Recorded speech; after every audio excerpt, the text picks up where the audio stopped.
안녕하세요. 부산에 사는 60대 여성입니다. 하나밖에 없는 제 아들이 올가을에 결혼을 해요. 아들 결혼 이야기가 처음 났을 때 평생 겪어보지 못했던 충격적인 일을 겪게 되어 그때 이야기를 나누고 싶습니다. 벌써 2년 전의 일이네요.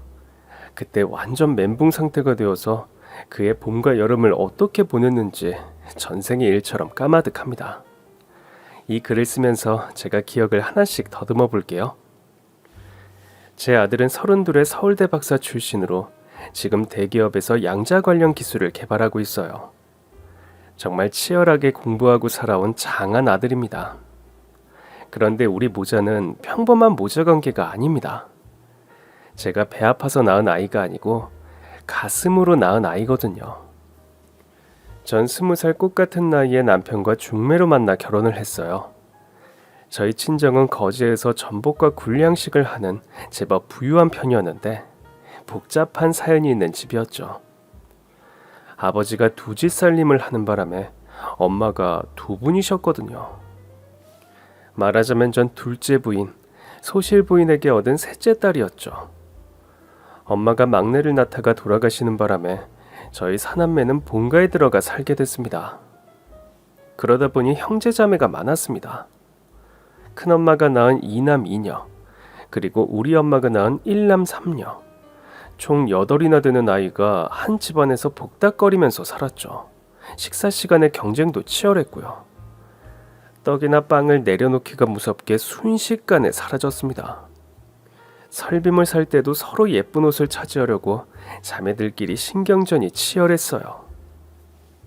제 소원은 하루빨리 그 집에서 탈출하는 것이었고 큰엄마 역시 저희를 얼른 치우고 싶어 안달이셨죠.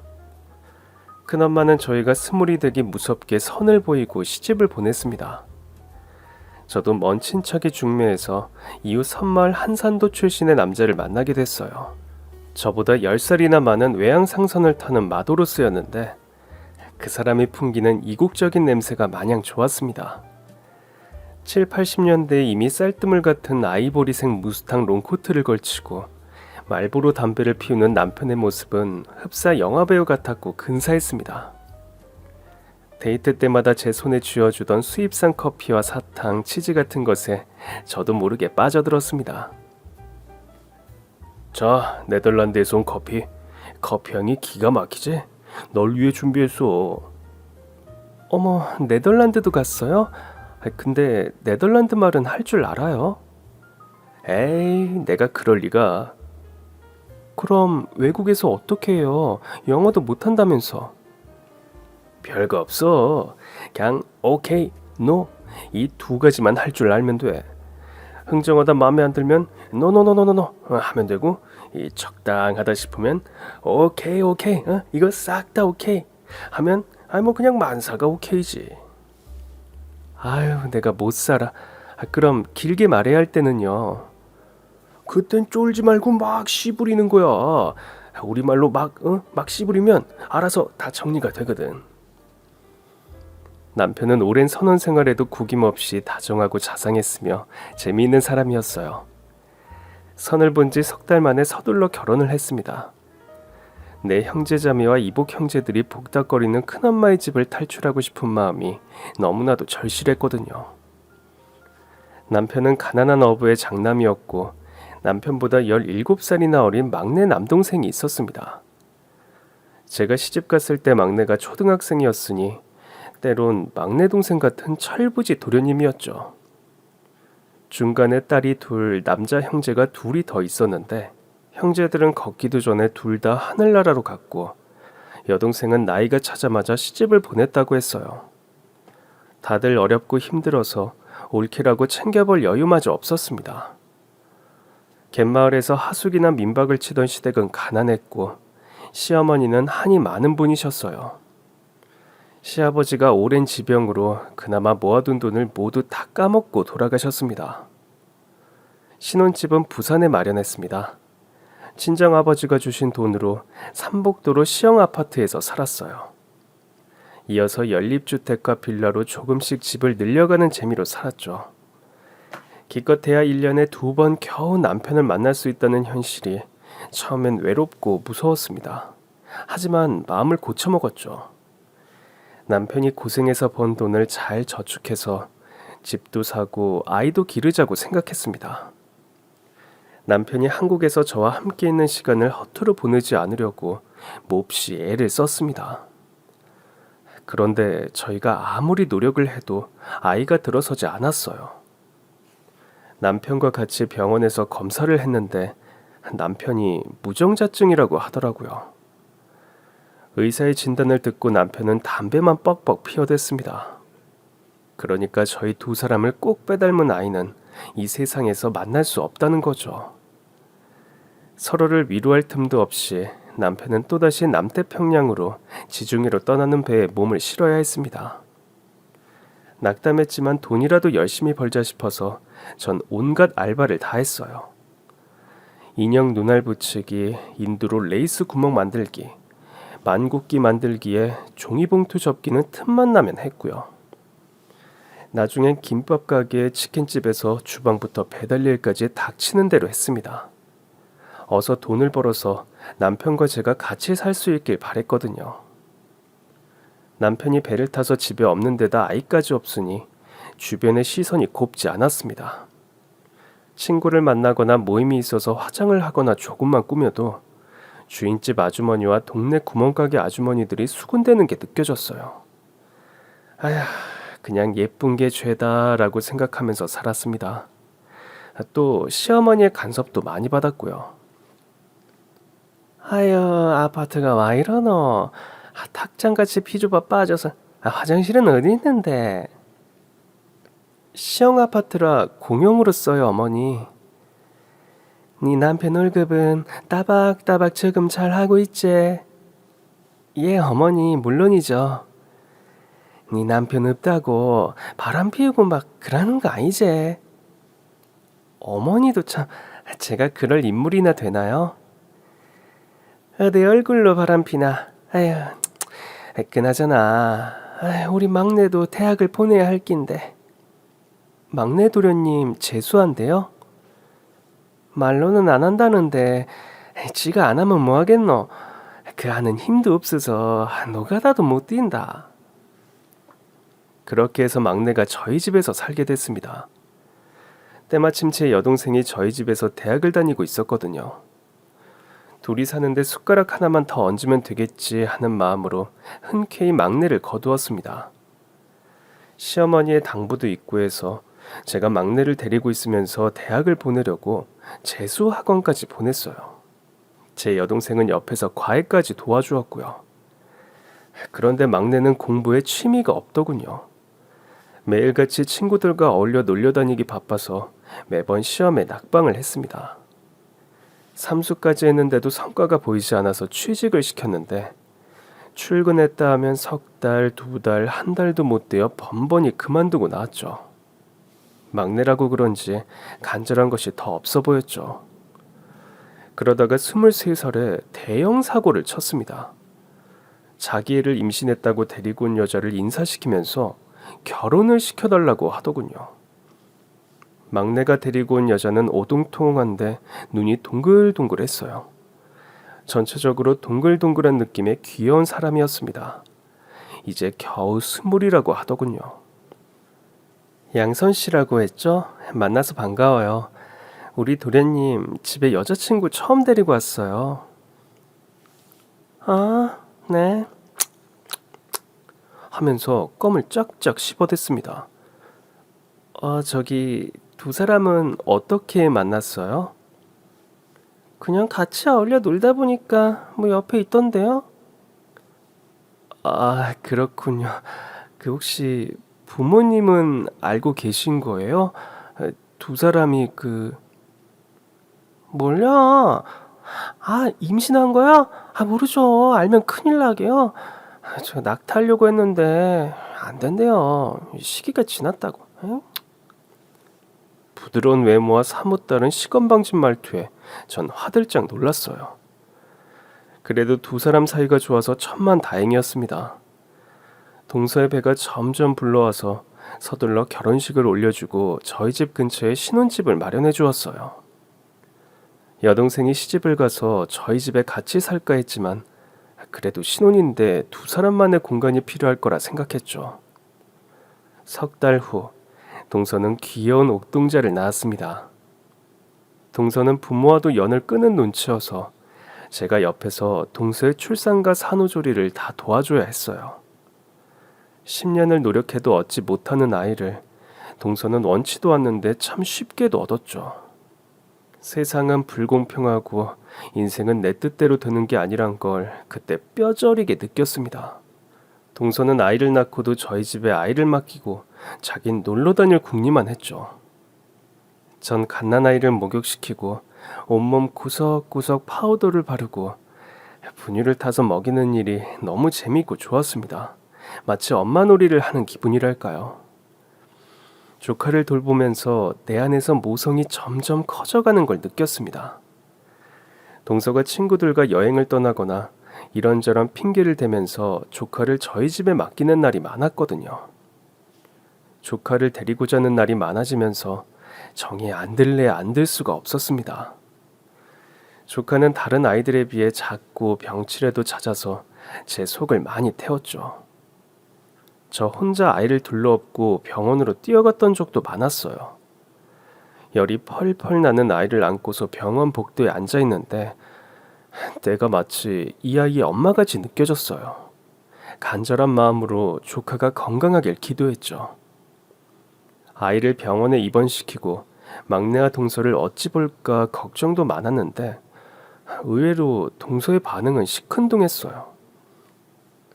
동서, 훈이 어때? 차도는 좀 있어? 때 되면 낫겠죠 뭐. 훈이가 워낙 약골이라 걱정이야. 엄마가 잘 챙겨줘. 괜찮아요 형님. 아들은 다 그렇게 커요. 팔다리도 한 번씩 부러지고 뭐 그래야 남자죠. 막내는 결혼을 하고 아이가 생겼는데도 정신을 못 차리고 방황을 했어요. 보다 못한 남편이 선원 모집한다면서 막내를 데리고 배를 같이 타게 되었죠. 가뜩이나 조카에게 무관심하던 동서는 이제 대놓고 밖으로 나돌기 시작했어요. 한번 나갔다 하면 며칠을 들어오지 않았고 집으로 돌아올 땐 늘 술에 쩔어서 들어오기 일쑤였어요. 동서의 방임과 막내의 무관심 속에 처한 조카를 저라도 챙길 수밖에 없었어요. 그러다 조카가 7살이 됐을 때 제 친아들이 되었습니다. 막내가 교통사고를 당해서 유명을 달리하게 됐거든요. 그 일은 지금 생각해도 가슴이 아픈 가족사가 됐습니다. 선원 생활에 적응 못하고 다시 돌아와 부두 노동자로 일하고 있을 때였어요. 술을 거나하게 마시고 취해 무턱대고 잠이 들었는데 문제는 그곳이 2차선 도로였던 거예요. 막내가 병원 응급실에 있던 경찰이 연락을 받고 달려갔을 때 통 보이지 않던 동서도 함께 있더군요. 형님 오셨어요? 어떻게 된 거야? 상태는? 도로에 드러누워 자다가 차에 치였대요. 쌤들 말론 다리 골절만 심해서 크게 문제될 건 없대요. 아, 그래 다행이다. 동서가 마침 있어줘서 너무 고맙네. 아, 네. 집에 전화가 왔더라고요. 진통제를 맞고 자던 막내가 깨어났을 때 저희는 안심했습니다. 이제 술 좀 그만 마셔. 어쩌려고 이래. 자칫 잘못했으면 더 큰일 날 뻔했잖아. 형수, 지훈이 엄마 어디 갔어요? 점심 먹으라고 내가 식당에 보냈어. 왜, 불러줄까? 아니요. 어제 제 전화 왜 그렇게 씹었대요? 나 좀 데리러 나오라고 몇 번이나 그랬는데 제 목소리 듣자마자 끊고 다시 안 받더라고요. 아이고 못났다. 그래서 배째라 하고 들어 누웠던 거야? 형수, 저 바보 같죠? 나도 내가 왜 이러는지 모르겠어요. 으이그 애다 애. 아들 지훈이가 그냥 형이라고 하겠다. 지훈이는요? 유치원에 갔지. 나중에 내가 데리러 가려고. 형수, 저 인생 2회차 사는 거라 생각하고 진짜 정신 바짝 차려서 살겠습니다. 제가 진짜 맹세요. 아휴, 이제야 좀 정신 차렸네. 우리 막내 서방님, 지훈이 생각해서 얼른 나아야지. 입원실도 옮기고 대학까지 나눠서 안심하고 왔는데 새벽에 갑자기 동서 전화가 왔습니다. 형님, 성희 씨가 죽었어요. 동서 말론 새벽에 갑자기 고요를 내면서 헛소리를 하더니 호흡을 제대로 못하다가 결국 심정지가 왔다고 했습니다. 의사들은 폐혈증이라고 진단했습니다. 막내는 겨우 30의 나이에 이 세상을 마감했죠. 빈소를 지키는데 문상객도 적어서 아주 슬프고 참담한 장례식이었어요. 시어머니는 가슴을 치면서 통곡을 하셨습니다. 어린 조카 지훈이는 아무것도 모른 채 다른 빈소의 또래 친구들과 잡기 놀이를 했고, 동서는 충격에서 벗어나지 못했는지 무표정했습니다. 막내 회사에서 사람이 나왔는지 동서와 이야기를 나누는데 무슨 보험 이야기를 나누는 것 같아서 뭔가 하고 물었습니다. 동서 누구야? 무슨 일이래? 아무것도 아니에요. 장례를 다 치르고 몇 달 뒤 시어머니가 화를 내시면서 전화를 하셨어요. 생명보험금이 나왔는데 동서가 말도 없이 혼자서 다 챙겼다고 괘씸하다고 하셨어요. 성일이 앞으로 사망보험금이 몇 억인가 나왔다던데 혹시 넌 알고 있었니? 어머, 그래요? 누가 그래요? 거제 고모가 그러더라. 둘째가 보험회사 직원하고 이야기하는 걸 들었대. 근데 둘째 집에 전화해도 얘가 전화를 안 받는다. 네, 제가 동서 집에 가서 직접 물어볼게요, 어머니. 시어머니는 섭섭하고 괘씸하다고 하셨지만 제 생각은 달랐어요. 그래도 막내가 남은 처자식을 위해서 남기고 간 것이 있어서 슬프면서도 대견했습니다. 사망보험금은 동서가 홀로 아이를 키우면서 살 수 있는 밑거름이 될 테니까요. 하지만 이듬해 시어머니는 한많은 인생을 마감하셨고 동서는 제 자식을 버리고 도망을 쳤어요. 지훈이가 학교를 마치고 집에 왔는데 엄마가 없다면서 저한테 와서 엉엉 울었습니다. 하루, 이틀, 사흘이 지나고 일주일, 한 달이 지나도 동서는 돌아오지 않았습니다. 그렇게 전 동서가 버린 조카를 제 친자식으로 입양해 호적에 올렸습니다. 훈아, 잘 들어. 엄마가 널 키우면 가장 좋겠지만 엄마가 사정이 생겨서 그런지 그렇게 못하게 됐어. 엄마가 나 버린 거야? 내가 싫어서? 아니면 내가 미워서? 아니야. 그런 거 아니고 큰엄마를 믿고 널 나한테 맡긴 거야. 큰아빠, 큰엄마, 이모, 고모 그 누구라도 널 길러주잖아? 그럼 그게 엄마인 거야. 낳은 사람만 엄마가 아니고 기른 사람도 엄마라고. 큰엄마는 그렇게 생각해. 그럼 나는 큰엄마랑 같이 살아? 큰엄마네 집에서? 훈이랑 큰엄마랑 큰아빠랑 이렇게 셋이 살 거야. 이제 큰엄마가 훈이 엄마야. 알았지? 지훈이는 태어날 때부터 제가 돌봐서 그런지 별 어려움 없이 새로운 환경에 잘 적응했습니다. 하지만 저에게 엄마라고 부르진 않더군요. 친엄마가 비록 같이 살진 않아도 버젓이 살아있으니 차마 엄마라고 부를 수 없었겠죠. 충분히 이해합니다. 그렇게 1년에 2번이지만 두어 달 긴 시간을 함께 보내며 남편도 조카를 좋아했어요. 조카가 일주일에 한 번씩 남편에게 손편지를 보냈거든요. 조카는 유난히 똘망똘망했습니다. 실증을 잘 내고 불성실한 친부모와 달리 집중력이 몹시 좋았어요. 그래서 공부도 곧 잘했습니다. 얘 좀 봐. 올백점 맞았어. 누굴 닮아서 머리가 이렇게 좋을까? 누구긴 누구야. 이 큰아빠 닮아서 그렇지. 응? 그치, 훈아? 지은이는 아무 말 없이 어른 같은 미소를 띄었습니다.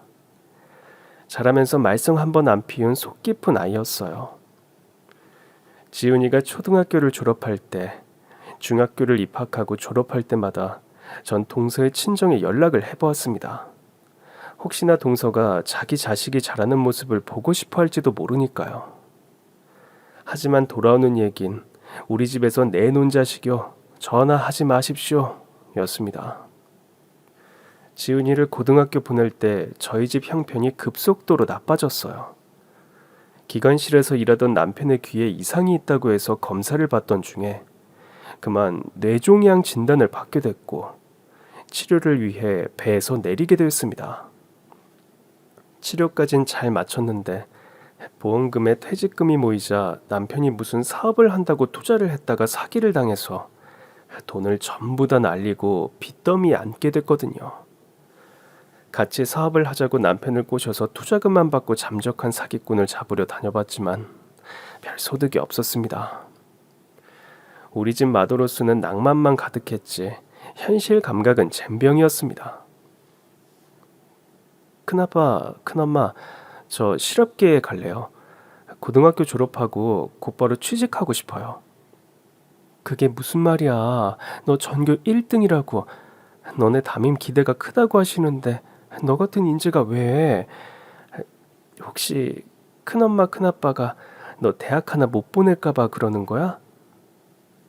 야 임마, 너 그 말 우리 무시하는 말이야. 너 지금 내가 빈털털이 됐다고 그러는 거 아니야? 여보, 당신은 말을 또 왜 그렇게 해? 지훈아, 큰아빤 그냥 속상해서 이러는 거야. 너가 이해해. 자식이 말이야, 응? 큰아빠의 마음도 모르고 말이야.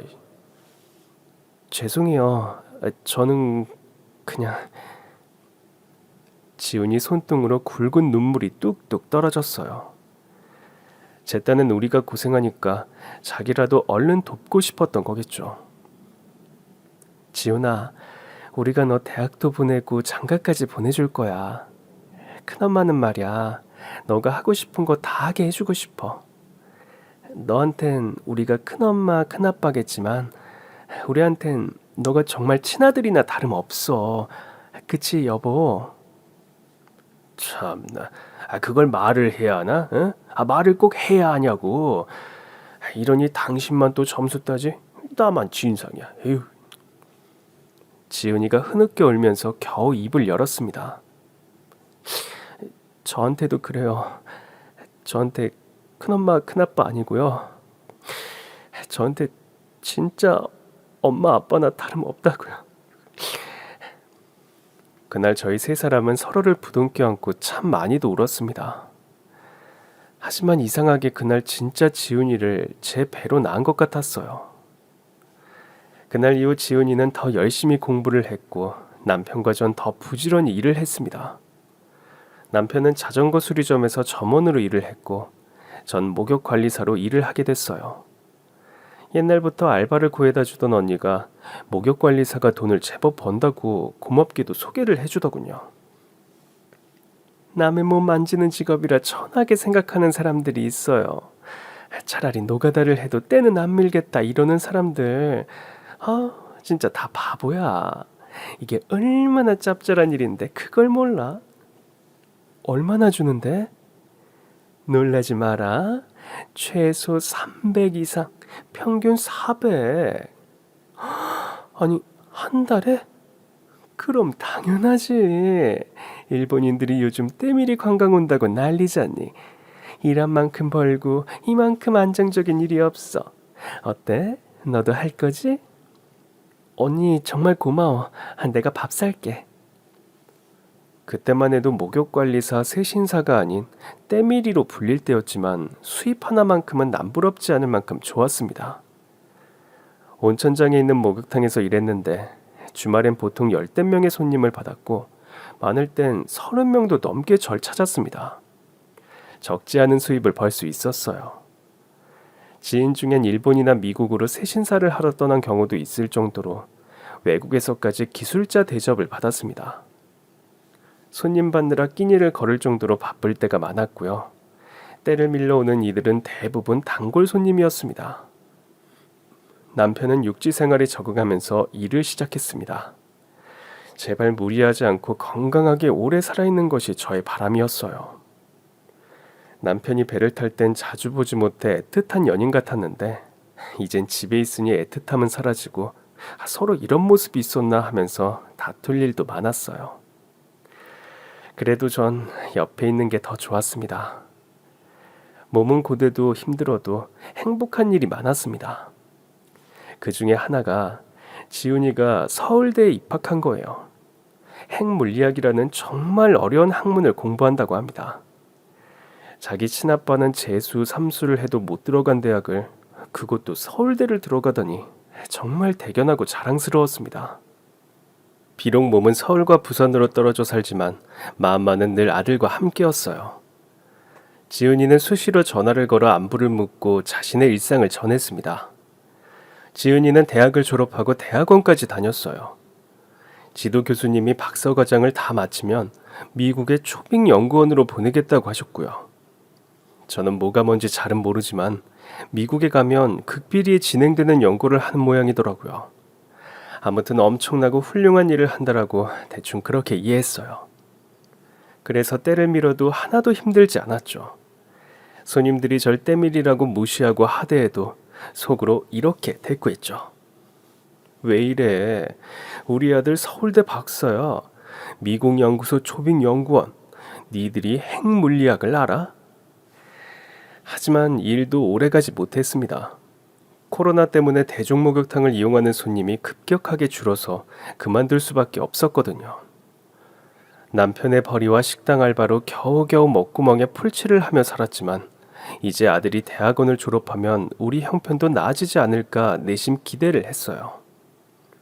그런데 그렇게 장하고 훌륭한 제 아들이 서울대 박사 학위를 딸 무렵부터 조금씩 변하기 시작했습니다. 명절과 기념일엔 꼭 집에 다녀가던 지훈이었는데 통 부산으로 내려오질 않았고요. 무엇보다 오랫동안 연인으로 지내온 여자친구를 저희에게 소개시켜줄 생각을 안 해서 많이 섭섭했습니다. 둘은 대학 동아리에서 꽤 오래 사귀고 있었는데 나이 30이 넘으니까 결혼 이야기가 나왔어요.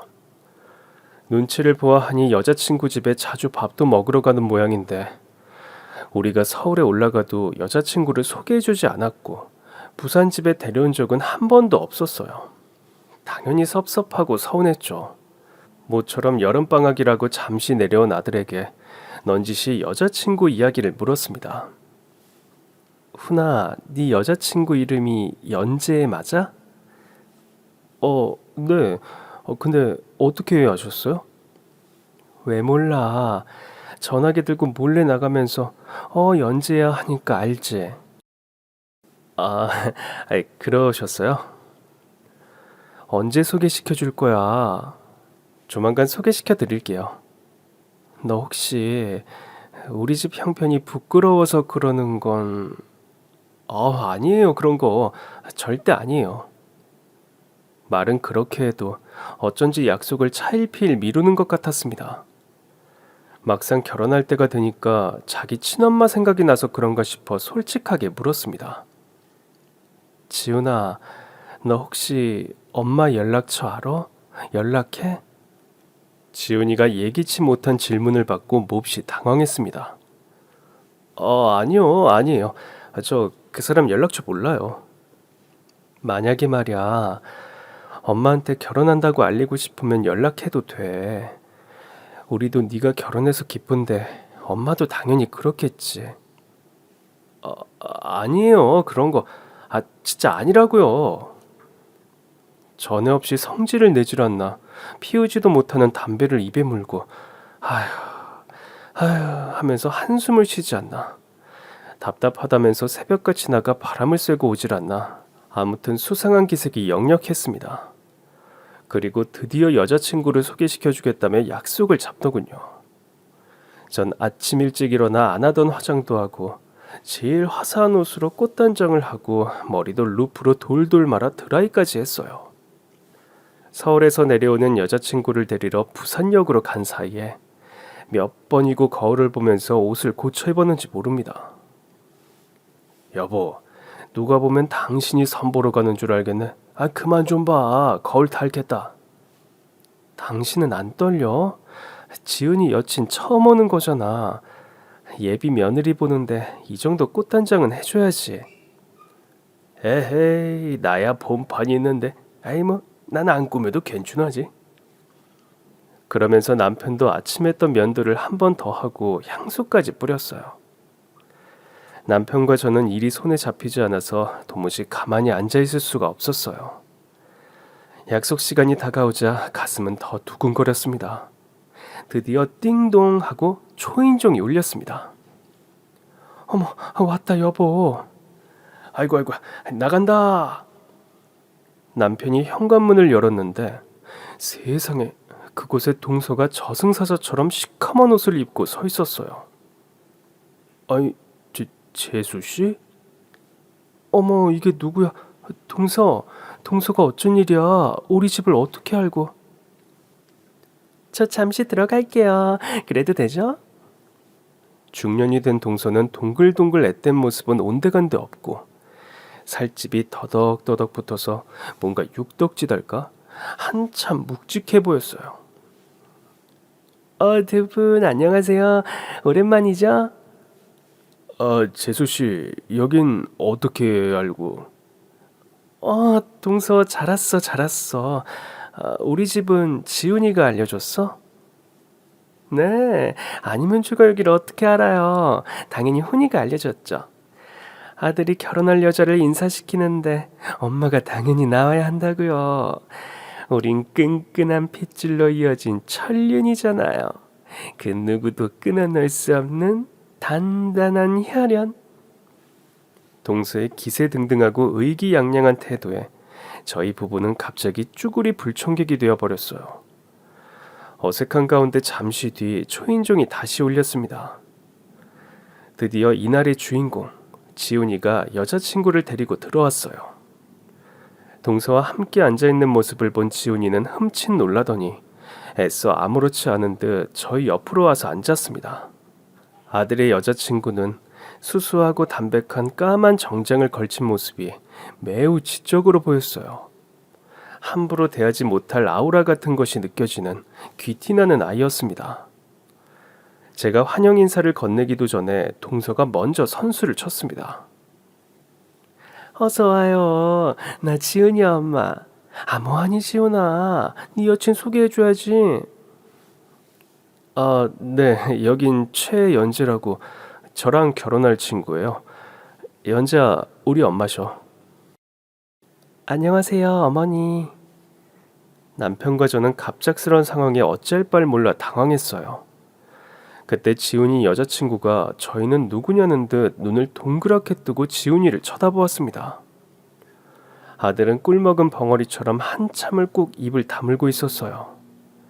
동서가 지훈이를 다그치며 재촉했습니다. 지훈아, 소개해야지. 이분들이 누군지. 어서, 뭐하냐 아들? 지훈이가 눈을 질끈 감았다 결심한 듯이 눈을 부릅떴어요. 그리곤 사납게 변한 얼굴로 말했죠. 우리 집에서 일하시는 분들이야. 이 아줌마는 가정부고 이분은 일 봐주시는 아저씨. 남편과 전 너무 놀라서 서로를 멀뚱멀뚱 쳐다봤어요. 머리가 완전 백지 상태가 되어 아무런 생각이 나지 않았거든요. 지은이는 분명 한국말을 했는데 외래어인지 외계어인지 무슨 말인지 하나도 모르겠더라고요. 평소 같으면 버럭 화를 내고 따져 물었을 텐데 남편도 혼이 나갔는지 아무 말도 못하고 멍하니 있었어요. 동서가 어깨를 으쓱하며 아는 체를 하더군요. 그래, 연재야. 너도 서울대 출신이라고? 네, 그렇습니다. 하는 일은? 공무원이에요. 나란 일을 하네, 우리 며느님. 박사아들의 공무원 며느리까지 있으니 너무 든든하다. 우리 이러지 말고 나가서 소고기라도 먹자. 한우 숯불갈비집 끝내주는 데 알거든. 고기를 뜯고 씹고 먹으면서 우리 상견례 날짜도 잡고 결혼식 이야기도 나누고 그러자꾸나. 나가자, 나가. 동서가 아이들을 데리고 후다닥 나가버린 뒤 남아있던 전 너무 섭섭하고 서운한 마음에 눈물이 예고도 없이 주룩주룩 흘렀습니다. 아니 뭐야? 어? 지금 저것들 뭐 하는 거야? 여보, 이게 무슨 일이야? 우리 훈이가 왜 저래? 에휴, 진짜. 울지 마, 당신도. 눈물도 아깝다. 저런 자식 때문에 울지 말라고. 에휴, 이 키워준 은혜도 모르는 나쁜 놈. 이 불효막심한 놈. 남편은 냉장고에서 소주를 꺼내 안주도 없이 병나발을 불었습니다. 저는 초조한 마음으로 지훈이가 집으로 돌아오길 기다렸지만 지훈이는 그날 집으로 돌아오지 않았습니다. 아무리 전화를 해도 응답이 없었습니다. 여보, 얘 전화도 안 받아. 무슨 사고라도 난 거 아니겠지? 사고는 무슨 사고? 보면 몰라? 그 자식 지 애미 만났다고 우릴 개밥 취급하는 거. 에휴, 기른 적은 개뿔. 낳은 적만 중하다는 거잖아. 동서랑 같이 있으면 다행이고, 아까 동서가 천륜이란 말 할 때 아차 싶었어. 혈육의 정은 아무도 못 끊는 게 맞잖아. 이제라도 동서가 돌아왔으니 엄마가 맞지. 훈이한텐 잘 된 거지. 그치? 잘 되긴 뭐가 잘 돼? 그 여자 자식 버리고 보험금 들고 튈 때부터 알아봤어. 기껏 지가 버린 자식을 생고생해서 우리가 키워놓으니까 이제 아주 그냥 슬그머니 데려가겠다는 거잖아. 돈 들어갈 땐 모르겠고 돈 나올 땐 귀신같이 와서 찾아먹네. 아유 참나 어이가 없어서. 근데 저 염치 없는 여자도 열받지만 지훈이 자식은 왜 저래? 아유 언젠 우리 보고 친엄마 친아빠. 아유 진짜 못해 먹겠네 더러워서. 이런 게 불효잖아. 배신이고 배반이야 이 자식. 아유 진짜. 그래요. 한땐 부모 자식 사이라고 울던 아이였는데 왜 우리를 그렇게 소개했을까? 이유를 알 수가 없었습니다. 제 속도 엉망이었지만 남편도 상심이 컸어요. 다 큰 어른이 손으로 눈을 가리며 울었습니다. 저도 억장이 무너지는 기분이었죠. 저희 친자식이 없었기에 조카를 정말 친자식 이상으로 생각하며 살아왔으니까요. 지훈이 역시 저희를 친부모보다 더 살뜰하게 챙겼는데 갑자기 이런 일이 생겨서 머리가 복잡하고 마음은 심란했습니다. 그리고 일주일 뒤 저녁에 현관 초인종이 띵동띵동 시끄럽게 울려서 나가보니 동서와 지훈이 여자친구가 같이 서 있었습니다. 그런데 동서가 절 보자마자 양 무릎을 꿇더니 손을 싹싹 빌기 시작했습니다. 아유 형님 용서 좀 해주세요. 제가 죽을 죄를 지었습니다. 용서해 주세요. 아니 이 사람이 여기서 왜 이래? 들어와서 이야기해. 저 연재 맞지? 너도 들어오렴. 거실에 앉자마자 동서가 다시 무릎을 꿇고 저에게 빌었습니다. 형님 제가요 돈이 쪼달려서 정신이 잠시 나갔어요. 그러니 용서를 좀 해주세요. 아니 뭔 말인지 하나도 모르겠네. 동서가 뭘 잘못했다고 이래? 그런데 갑자기 지훈이 여자친구가 아주 매몰찬 목소리로 동서에게 일렀습니다. 어머님께 제대로 사죄하고 용서를 구하세요. 안 그러면 알죠? 아유 예, 그럼요. 사죄하고 말고요. 대체 무슨 일인데 동서 왜 이렇게 벌벌 떨고 그래? 동서가 연재에게 굽신굽신거리면서 이야기를 시작했습니다. 형님 지훈이 여자친구 검사예요 검사.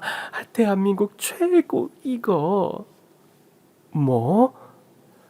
엄지손가락을 쳐든 동서를 예비 며느리가 한심하게 쳐다보았습니다. 자, 제대로 사죄를 하세요. 육하 원칙에 맞춰서 누가 언제 무엇을 어떻게 잘못했고 어떻게 벌을 받을 건지도요. 네, 검사님. 이번엔 바짝 군기가 들어서 연신 절을 하는 모습이 여간 웃기지 않았습니다. 형님, 제가 버리고 간 아들놈을 거두고 지극정성으로 길러주신 은혜가 하해와 같습니다. 제 자식을 먹이고 입히고 채워주신 것도 모자라 저라면 감히 꿈도 꾸지 못했을 서울대학교 박사과정까지 밟게 해주셨어요. 그 하이와 같은 은혜에 보답은 못할 망정 제가 아들 덕 좀 보겠다고 아들에게 파렴치한 일을 시켰습니다. 제가 큰아버지, 큰어머니를 무시하고 부정하라고 시켰습니다. 두 사람 앞에서 내가 엄마라는 걸 보여주라고 시켰습니다. 아유, 죄송합니다. 지훈이는 절대 안 된다, 못한다고 했는데 아유, 제가 억지로 시켜서 그랬습니다. 제 욕심 때문에 그랬습니다. 무지해서 그랬습니다. 그 점에 대해서 진심으로 사죄드립니다. 용서해 주세요. 하곤 동서가 머리를 바닥에 대고 큰절을 했습니다. 그리곤 슬그머니 고개를 들어서 예비 며느리의 눈치를 살피더군요. 저기 검사님, 사과했는데 더 할까요? 이게 무슨 일인지 통 모르겠네.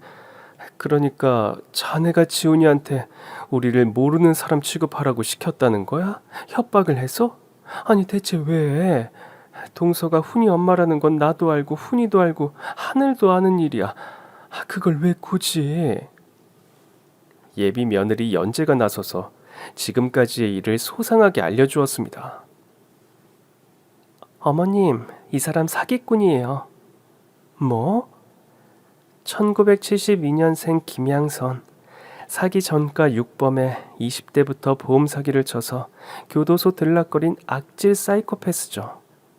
동서가 교도소에 있었다고? 네, 실은 지훈 씨가 밥도 못 먹을 정도로 고민이 많은 걸 보고 저도 걱정이 많았어요. 그래서 저에게 털어놓으라고 같이 해결해보자고 했는데도 한사코 말을 안 듣더라고요. 전 어머니가 목욕탕에서 새신사로 일하는 것도 익히 알고 있었거든요. 그리고 아버님이 외양선을 타셨는데 건강상의 이유로 지금 자전거 수리공을 하시는 것도 지훈 씨한테 들어서 알고 있었어요. 전 지훈 씨가 부모님을 늘 자랑스럽게 여기는 모습까지 좋아했으니까요. 자기는 낳아준 사람보다 길러준 사람이 더 진짜 엄마 같다고, 그래서 어서 빨리 진짜 부모님께 효도해드리고 싶다고 그랬는데 최근 들어 이상한 점이 많았어요. 우린 결혼도 지훈 씨가 미국에 다녀오는 2년 후에나 할 계획이었는데 갑자기 부모님을 소개시켜주겠다는 둥 빨리 결혼을 해야겠다던 둥 평소 같지가 않았죠. 그래서 수상했어요. 뭔가 잘못됐다고 확신한 건 제가 부산집에 인사드리러 온 날 부모님을 가정부와 일봐주는 아저씨라고 하고 친엄마를 소개하는 게 너무 수상했어요. 현장에서 바로 물어보려다가 뭔가 사정이 있는 것처럼 보여서 아는 체를 안 했죠. 그리고 전 여자와 식당에 갔을 때 이름과 생년월일을 캐물었죠. 그리고 곧바로 김양선 씨 조사를 시작했어요. 조사해보니까 사기 전과가 화려해서 기함했죠. 보험 사기가 줄을 이뤘는데 몇 건은 제가 직접 조사했던 사건이더라고요. 마지막에 저지른 사건은 살인 정황도 있었는데 운이 좋은지 용케 피해갔더라고요. 같이 벌였던 공범자가 있었거든요. 수법도 참 악랄했고요. 일가 친척이 없이 하루 벌어 살아가는 사람들을 타겟으로 결혼을 하고 남편 몰래 거액의 보험을 가입하는 거죠. 죽은 남편의 보험 내역을 보면 월 보험료만 158만 원인데 그 남자의 월급은 100만 원밖에 안 됐어요. 100만 원 버는 사람이 누가 보험료로 158만 원을 내고 살까요? 도저히 말이 안 됐죠. 검찰 수사 결과 본인이 가입하지 않았는데 누군가 대납을 하고 있다는 걸 알게 되었어요. 그게 바로 이 여자의 기둥서방 조상필이라는 걸 알게 됐고 두 사람이 작당해서 보험 사기를 쳐왔다는 걸 밝혀냈던 거예요. 이 일로 조상필은 살인죄로 교도소에 20년형을 받았는데 이 여자는 불과 5년형을 살고 몇 달 전에 출소했더라고요. 늘 이런 식으로 교도소를 들락거렸고 이번엔 아들을 잡고 공갈 협박을 했더라고요. 이게 사실이야? 왜? 동서, 어쩌다 이렇게 된 거야? 아마 지훈 씨 아버지의 죽음으로 거액의 보험료를 수령하고 계속 보험 사기 행각을 벌인 것 같아요. 불현듯 제 머리를 스치는 생각. 설마 우리 막내도 동서가 일부러 혼수 상태로 만든 게 아닐까 하는 무서운 생각이 들었지만 애써 고개를 저었습니다. 그렇게까지 나쁜 인간은 아닐 거야. 그래도 지훈이 엄마인데 말이죠. 그래서 제가 김영선 씨와 단판을 짓고 어머님 댁으로 이렇게 직접 온 거예요. 사죄하지 않으면 공갈 협박으로 기소하신다니까. 형님 보살이잖아요. 너그럽게 절 한 번만 좀 봐주세요. 다시는 그 사람 반경 100m 이내로 접근하지 않겠다고 각서도 썼어요. 전화, 문자, 메일 어림도 없고요. 만일 연락을 취하기만 해도 공갈 협박죄로 바로 기소할 거예요. 아유, 예, 검사님 여부가 있겠습니까? 절대로 연락하지 않아요. 아니, 이 집 방향으로 오줌도 안 놓을게요. 지금까지 남남으로 살아왔듯 앞으로도 남남으로 살겠습니다. 잠시만요. 가기 전에 당신이 버린 아이를 키워주신 분께 보은의 의미로 여기 이제 대청소를 하고 가세요. 네? 청소요? 왜? 하기 싫으세요? 그럼 다른 걸로 갚으실래요? 아유, 아니요. 저는 청소가 세상에서 제일 좋아요. 형님, 거실, 욕실, 안방, 부엌 광이 나도록 제가 한번 해보겠습니다. 동서는 종일 청소기를 끌고 이리저리 다니고 걸레로 바닥을 닦으며 청소를 마치고 예비 신부에게 검사를 받았습니다. 검사님, 저 청소 다 했습니다. 어서 검사해 주세요. 좋아요. 깨끗하네요. 그리고 이제 다시는 여기 얼씬도 하지 마요. 아유, 그럼요. 다시는 볼 일 없습니다. 믿어주십시오. 동서는 겁을 잔뜩 집어먹고 불이 나게 도망을 갔습니다. 예비 며느리와 단둘이 남았을 때 비로소 물어봤습니다. 우리 훈이는 지금 어디 있어? 지금 병원에 있어요. 저 여자 실랑이를 하다가 드자비를 당했거든요. 전현이 감히 우리 아들을 건드렸다고? 크게 다친 건 아니고요.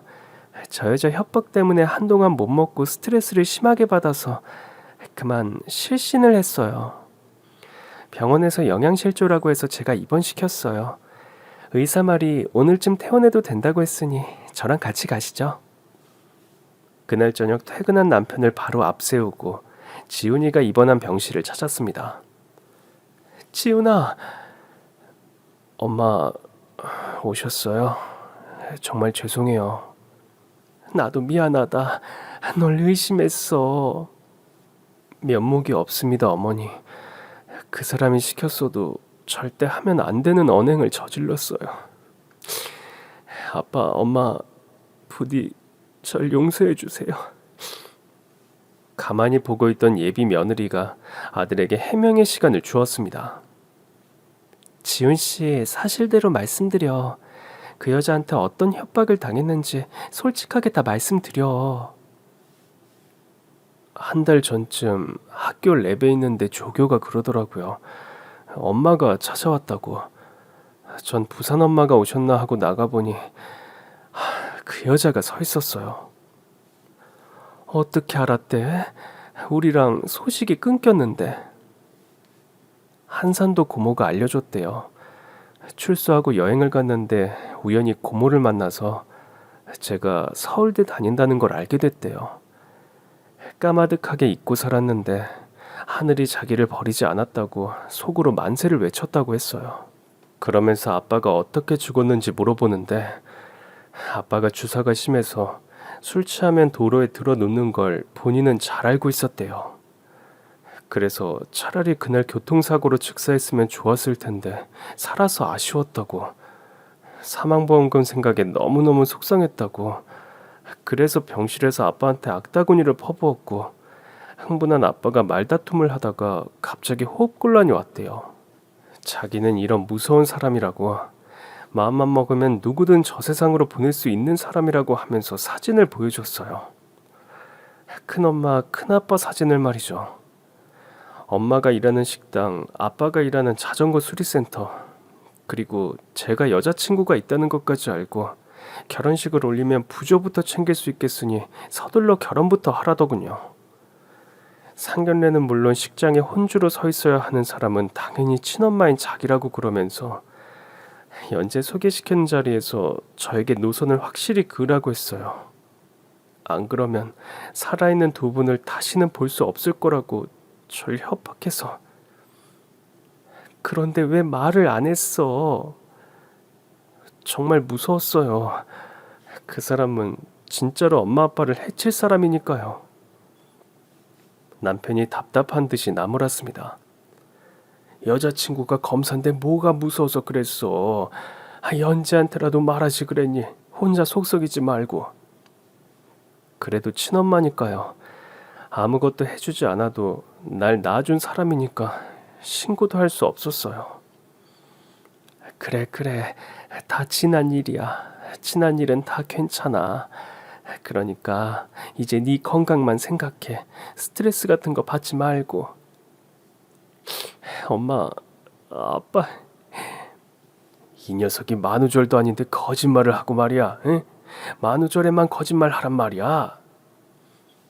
이게 벌써 2년 전의 일입니다. 이 일이 있은 후로 아들은 미국 연구소의 초빙 연구원으로 근무하고 돌아왔고요. 올가을 드디어 연재와 결혼을 합니다. 남편은 결혼 축하 선물로 예비 신부에게 자신이 직접 조립한 자전거를 선물했어요. 내가 포르쉐, 벤츠, BMW 이런 차 한 대 빼주고 싶은 마음은 굴뚝 같다만 내 마음 알지? 우리 검사님 건강하라고 내가 한 땀 한 땀 직접 내 손으로 만들었다. 아버님, 색깔부터 너무 마음에 들어요. 타이어도 엄청 튼튼하네요. 제일 좋은 걸로다가 내가 채워 넣었지. 감사합니다, 아버님. 어머, 그럼 난 뭘 선물해야 하나? 우리 며느리 목욕 좋아할란가? 내가 전직 세신사냐? 내 솜씨 좀 볼래? 어머니 등은 제가 밀어드려야죠. 어머니는 아무것도 하지 마시고 가만히 계세요. 아이고, 검사님이 마누라 등을 밀어준다고? 아유, 이거네 부럽구만. 아니, 당연히 제가 밀어야죠. 어머니, 언제 갈까요, 목욕탕? 주말에 우리 가족 다 같이 공중 목욕탕 다녀와요. 오는 길에 바유도 한잔 하고요. 에? 아이, 바유가 뭐냐? 바나나만 우유요. 어릴 때 아빠가 목욕 끝나고 항상 사주셨던 거.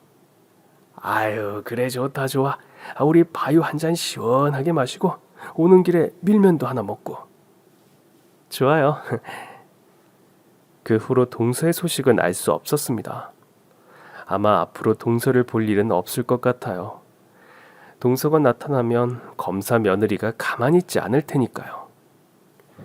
아들의 결혼을 앞두고 저흰 정말 이제 행복하게 살고 있습니다. 그리고 이 행복을 여러분들에게도 나눠드리고 싶어요. 그럼 지금까지 제 긴 사연 들어주셔서 정말 감사합니다. 오늘도 행복한 하루 되세요.